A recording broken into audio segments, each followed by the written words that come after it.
regarding lang po yung claims over Batanes Islands nga po, sinabi po kasi kahapon ni Rear Admiral Roy na there needs to be stronger pushback. Do you agree po ba? Is that on Natural this kasi information? natural dapat talaga strong ang pushback natin diyan kasi number one hindi na ito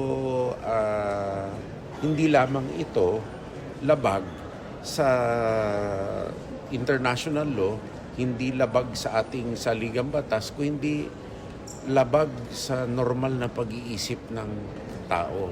Kaya yung gumawa niyan, palagay ko, si Secretary Herbosa, idulog natin na kung ano ang diferensya ng tao na yun. Sir, in concrete terms, doon sa defense establishment. Hindi, palagay ko meron talagang diferensya. No? At kung paniwalaan yun, naku, may systemic dysfunction ang lipunan na maniniwala doon. Kasi grabe ang panaginip eh. At hindi ko alam kung ano ang gamot na ininom ng mga yan eh para no? Palagi ko gawa din sa China yung gamot na ininom nila, no? Nawag naman sana nila dalhin dito.